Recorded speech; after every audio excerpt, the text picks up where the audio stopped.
Well, hey, everybody. This week with Doug and Josh. There you are. Josh Griffin, Doug Douglas. Fields here, sitting in the offices of Download Youth Ministry. Yes, we are.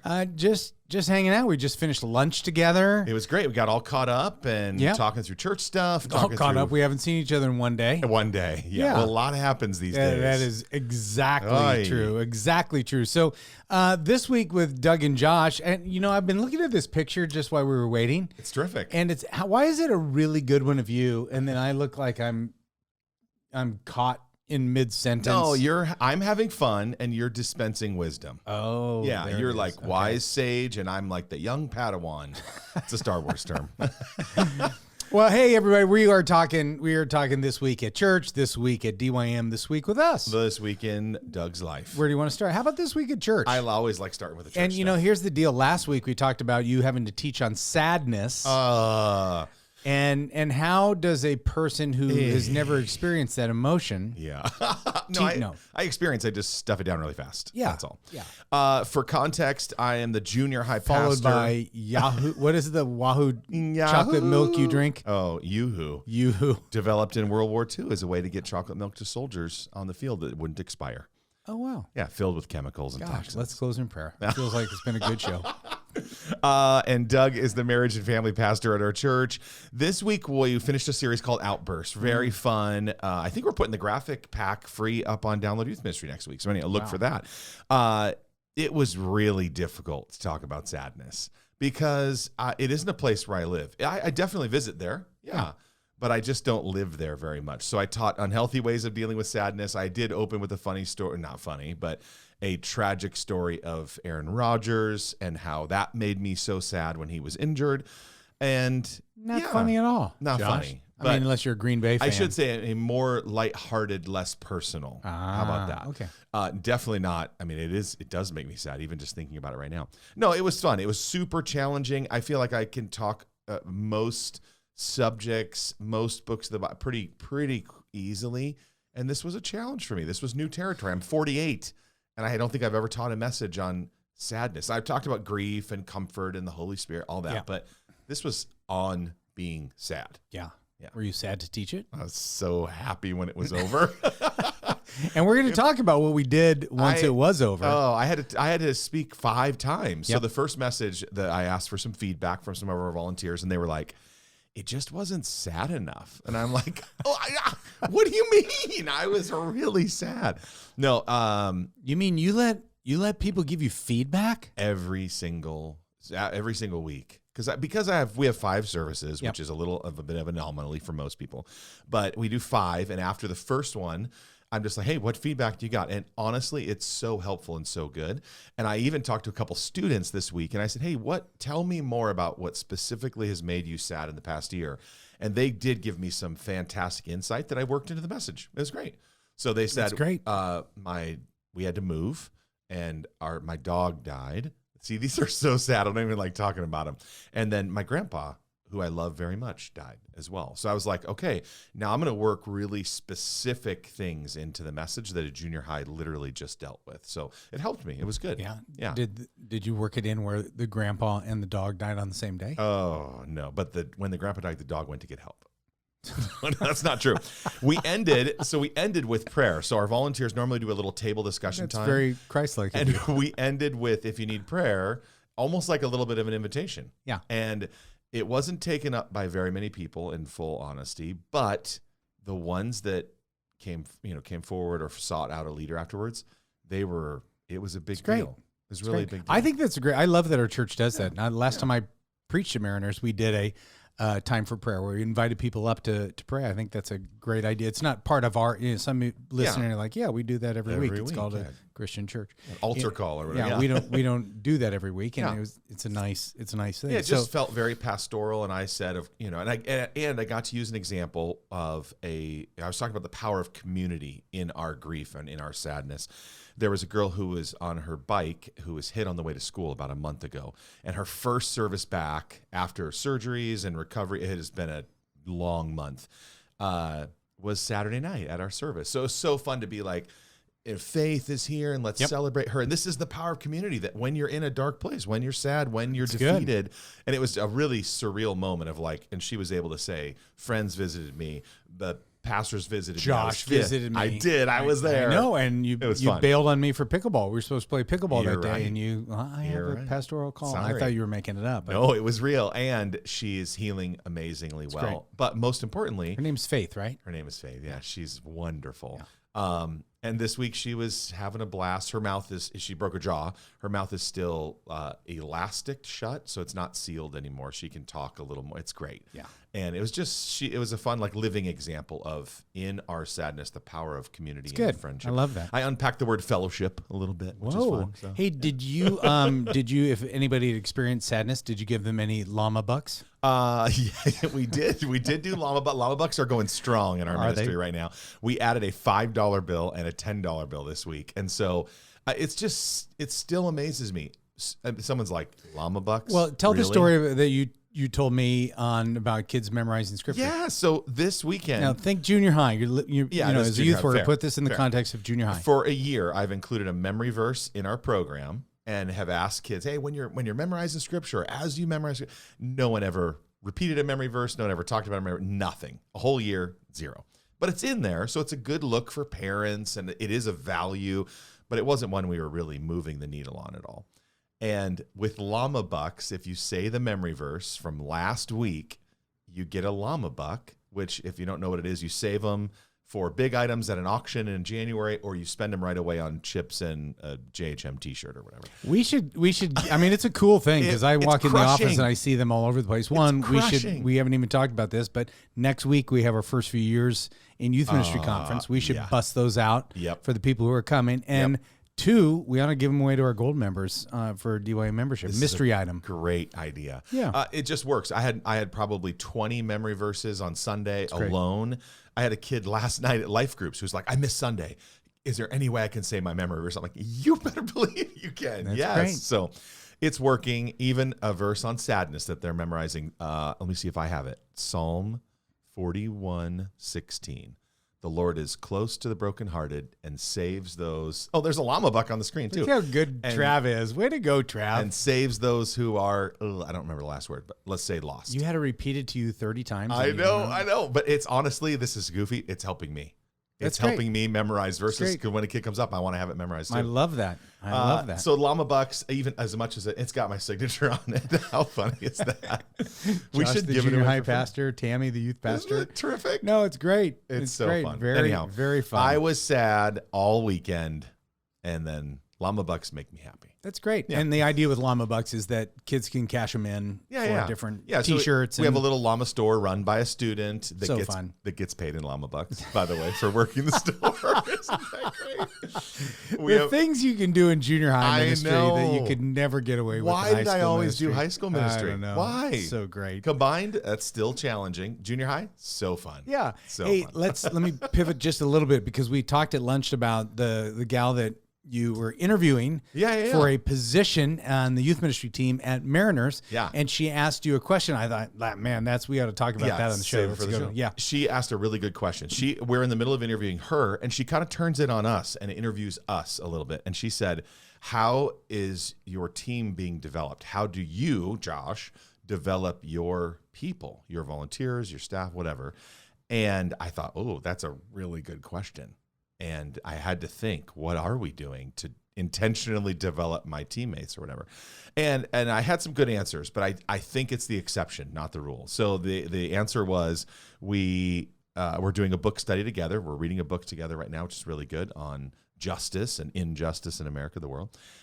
We have a conference that we are going to. We have planned. Happens to be a DYM 100 event at our church, but and we have some different lunch, like, workshop type things occasionally, 3 or 4 times a year, where you go to lunch. Lunch is provided by our church, and you can get a little training as well. Well, and we're a little bit of an anomaly in that you have a multiple youth staff, and the people who are listening, many of them are, they're doing youth ministry by themselves. And I think what triggered my mind is that, people have to develop themselves or figure out a way that they can get developed and not expect that once I said yes to becoming a youth pastor that I'm going to get all the training from my senior pastor, because a lot of times senior pastors are checking that box, hire a youth pastor, and then they're moving on to the next thing. Walk away. Yeah. What And else is on you fire? can't always expect. I think it's a great question to ask. It's a great, if you're interviewing, if you're hiring, I mean, what a great question for the interviewee to say, how will I be developed? I also think that responsibility falls on you too. Like, be hungry, be a learner. Instead of asking for a raise after your first year, ask for a conference to go to. DYM is putting on events all the time too. So that Download Youth Ministry would be a great answer to that. Come to one of our events, the first few years of youth ministry. The roundtable one in a month, that'd be fun. There's still I saw that on the calendar yesterday that it's in 5 weeks. So I was like, oh man, that's coming quick after the first few years. So be a learner and join us. And also, what a great question. What a great mindset. And then she turned us down and took a different job. Well, we should find out how that job. I thought it was a long shot anyway, because this woman is she's in the camping. She's amazing. She's in the camping world and went back to the camping world. So to be in the camping world for many years and then to pivot to the church. Yeah, it wasn't the right moment. She's getting married, all that too. I figured when I heard that she had another opportunity that was and it was a great offer. Absolutely. Great opportunity. Yeah, that's great. But what a great person and a great ask. It made me want her to be on the team even more, because I'm like, oh, if you're hungry, if you're learning and you have that kind of attitude, that's a person I can work with. Yeah, that's great, because you don't have to have, we say this all the time. It's just, we can teach you the skills, but you come with an attitude to learn, an attitude to be humble. Those are the people who, it's easier to work with. One of the things that's happening at DYM that you and I are finding ourselves in is a little bit in that learning. We just talked about. I mean, it's a nice transition to what's happening at DYM. Josh and I are putting on a conference in a few days. Just a couple days. It's going to be happening Monday, Tuesday, and Wednesday. Actually, the table leaders are coming over to your house for dinner on Sunday. Yeah. So Sunday of October? What is it? Today's the 15th, 16th, somewhere. Yeah, whatever it is. Yeah. But so people don't understand, like, DYM focuses on the membership and co-leader. And we have a very small team that does that. And so anything outside of that, like the DYM 100, the National Day of Training, the Youth Ministry University, all these training type events are basically Josh and I. Just Doug and Josh hanging out. And and because we love them, they don't fall into the membership, they don't fall into co-leader, but we love them. And what we find is that we always have great ideas and we can pull them off, the ideas off, but we have no administration whatsoever. Yeah. So if there's a gap in our skills, it would be that. Well, anything administration wise. Speaker emails. Do you know what I did all morning today? Just sent out emails to people going, sorry, we haven't been communicating very well. Here's the details, or what's the name of your workshop, or here's the start time. Months ago, they said yes to us. Now we're just which is very kind. Yeah, absolutely. Now we got to get them the details. And but what we were talking about at lunch is that, we're just a couple of knuckleheads when it comes to details. Now we can do them, but it doesn't come naturally to us. And one of the principles of leadership that I learned when I was in my 20s is that, everybody is a bundle of strengths and weaknesses. And one of the things that good leaders do is they surround themselves with people who make their weaknesses seem irrelevant.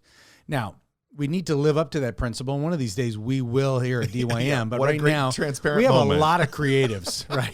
We have a lot of creatives. Very talented idea people, and we're moving the creative ball forward. Yeah. But we don't have a lot of fumbling. Well, we have a couple of detailed people that are making sure that co-leader gets out on time, membership and membership items get released and, every month. We're staying on track. The site is working properly. Yeah. But at the end of the day, you and I are doing a lot of details, which is not in our wheelhouse. Well, we're finding that to be true now as we're on the eve of this conference. But what will be great? We got some awesome games. We have Where's the Ball? Strange Sports Edition. We're great at that. We have Casting Lots Volume 3 with inflatable dice. We have an opening video that introduces the wrong Doug Fields, and it is hilarious. We're gonna have a great program. Yeah, no, we have great content. I mean, we have our talks done. We've got the media done. But will there be lunch? I don't know. I don't know. No, actually, what we have done. So this is a little bit of surrounding your weaknesses with strengths is we have a mom. And she's And fantastic. she's amazing. And I met her, I don't know, 3 or 4 years ago at Mariners. And she was a little bit of a fan of the youth ministry. And I just kind of brought her in, and she ran events for a living. And basically she volunteers. She's the best. She volunteers, which is great because then we double her salary every year. Yeah. But she volunteers to pull this thing off.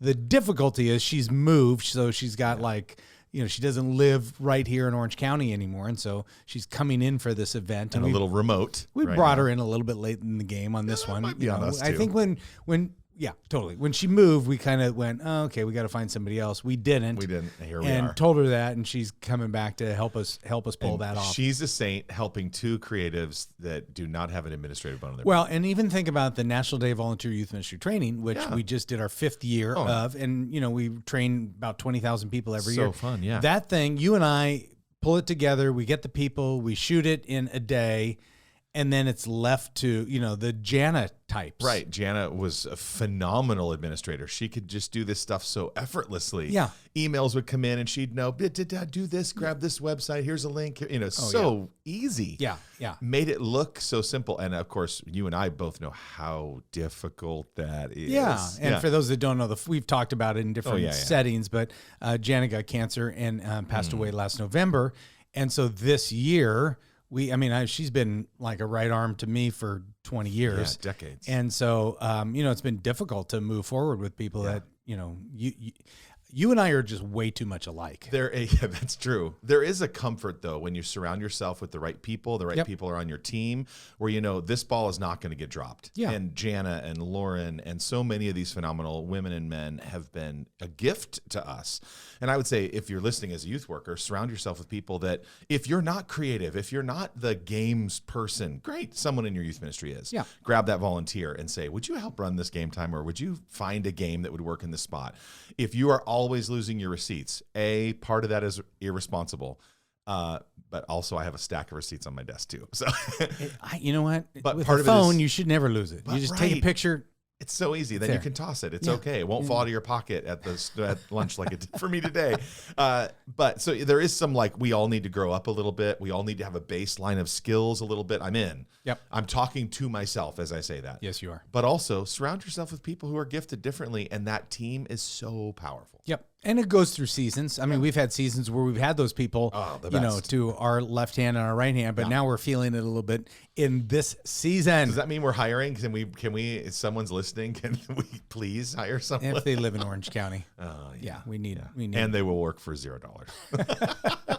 we need them here. All that to say, we're very thankful for the people that are helping us pull off like the first few years next week, or the round table in a month. Yeah. And we have people on our team that are killing it. Like we have co-leader. I just looked at the Christmas content. Oh, it's so amazing, and it's going out, and it's going to be great. And hey, speaking of co-leader, we did bring a little picture. Oh, we have a surprise well, we've done a little. today? We've got some surprises that are coming out, but we've talked to the people who are the co-leader subscribers and showing them that in just a couple weeks in November, we are going to have a presentation for them. So they get the curriculum. It's all in there, but you push a button and you're going to be able to present it. One of the magic parts of co-leader is no assembly required, right? The flow is done for you, but there actually is still a little bit of assembly. I mean, we include all the elements. Yeah, you have to download those and put them into your tool, whatever. Now, very soon, literally no assembly required. One click presentation is ready to go. Yeah, and for those watching, so do we good. even have that, Trav?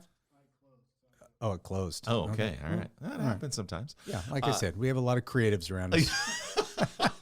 Well, and the people in the podcast version are like, well, we can't see it anymore. That's right. That's So right. just imagine. Yeah, I was listening to a podcast. Oh, you and I were listening to it as we were coming back from Monday Night Football. Dun, dun, dun, dun. We were listening to a podcast on, and it was just, they were showing graphic videos, and I was like, oh, I'm so glad. Yeah, we're not watching that. Yeah. There it is, Monday Night Football this week with Doug and Josh. We were at Allegiant Stadium in Right after church on Sunday, we Las Vegas. road tripped it out there with our good buddy Matt McGill. So fun. And Matt has season tickets to the Raiders, and how you and I were able to get those, and he didn't even go to the game. We took them from his That's cold, magic. dead hands. That's magic.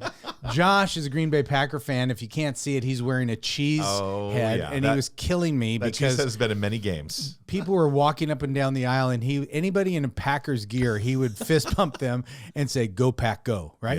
Yeah, it was pretty great. There was a constant stream of people. First of all, people in Las Vegas like to eat and drink, so they are going. And we were in the aisle. We were in the aisle. It was crazy, but and so anybody, if they were dressed in Raiders gear, nothing. No, there were a lot of Packer fans in that stadium. Yeah, that was fun. No, I bet you. I mean, I didn't do the math. I bet. Speaking of betting, you were in Las Vegas. Exactly. It was like 60 to 70% of Packers fans. It was awesome. Yeah, it was really fun. I wore my neutral blue shirt. And then, exactly. Then I didn't care. In the end, people were from the Raiders team were fist pounding me, and they were like, "Hey, go Pack, go!" Not from the Raiders team. Home. They were saying, "Go home." Not from the Raiders team. Well, the Raiders cheering fans for the Raiders. Yeah, they said, "Go home." Yeah, because it was pretty funny being there. I hadn't been at that stadium before. It's a new stadium, but so all the Packers fans are "Go Pack, go!" Yeah, they're walking around. I mean, it's loud and obnoxious, and the Raiders fans were just Raiders. It is like the most boring cheer. It was in the NFL. It was pretty boring, but the Packers did win. The Packers lost badly. I mean, that's what I mean. The Raiders won. The Raiders won. Here's the deal: we need a little refreshing time. We got it, and now we have been nose Josh to the had just grindstone. spoken 5 times on sadness. Was tired. We left like right after church. We stopped at a candy store. Oh, you went off the rails. I try to eat really healthy. You are a healthy guy. You're built. Look at that. Look at you in that shirt. You look good. Well, thanks, Josh. You do CrossFit. You do pickleball. You do hair. You don't do a lot of hair styling, but other than that, you look terrific. I don't have much hair to style. No, but but you clearly eat clean. I do my best, but when I fall off the wagon, on sugar, we bought this bag of cherry sours, and I thought Josh was going to split them with me, and I was sitting in the back seat. I don't know why the old guy sits in the back seat, and when we got to the hotel, Travis, there was 2 double beds. This is a true story. Guess where I slept? On the floor. On the floor. With the mattress from the broken couch, so he was fine. Yeah, so I sit in the back seat and sleeping on the floor just to be like Jesus. You're reliving your youth ministry days. That's all. We're just. But we bought so much bad food. I'm feeling it like 5 days later. It was incredible. Yeah. I bought Reese's Pieces, but I just hid them in the glove box for when all the other candy was gone. It was like a miracle. Yeah. We turned the empty bags into bags of Reese's Pieces. And then at one point I said, "Don't hand this bag back to me, Josh. Don't, whatever I say."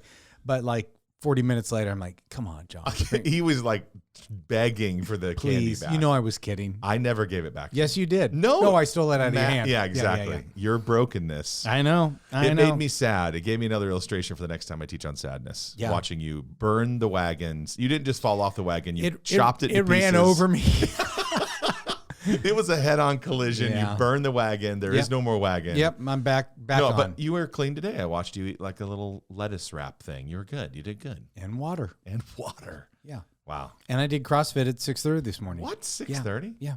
Oh my goodness. Yeah, I know. When are you gonna start going to like cafeterias at 4 p.m. No, now? who am I to Seriously become like an early morning person? You are the youngest old person I've ever seen, though. Because Somebody did tell me today. Yeah. Somebody did say today, "How old are you?" And I said 60, and they're like, "Oh wow, I thought you were in your 50s." If you which isn't really much better. That's a little better. I thought you were like 59. Oh yeah. No, If you because I beat him. That's I beat awesome. him. We were using the same weight. It was And you did like a time to work out. Yeah, it was a time to work out. That's awesome. 6:30 in the morning. You know where I am at 6:30 in the morning. I do know where you're sleeping. Yeah. Well, it was. Yeah, I get it. I get it, Josh. 100%. You need to sleep. To if I could keep teach that you hair. if I could teach you my skincare routine, you would look younger. I need a lot of routines. Anyway, Josh, it was it's a been great more than week. 20 minutes. Let's sorry. let our Whoops, friends yep. go. Yep. We'll be back next week with This Week in Doug and Josh. We'll talk church. We'll talk DYM. We'll talk That's us. what we do. Should we next week? Should we let them know how we did on our pickle? We were playing pickleball Saturday, Friday, yeah, maybe. let's I do don't it. know. Let's do it. We got to get some game let in them know. before I the sure next hope time so. because conference we're not going to be able to. Well, actually, Quiet. save it for the conference. Quiet. But Tuesday is going to be. We'll tell you fun. next week how All the right. conference went. All right. Appreciate everybody. See ya. Bye.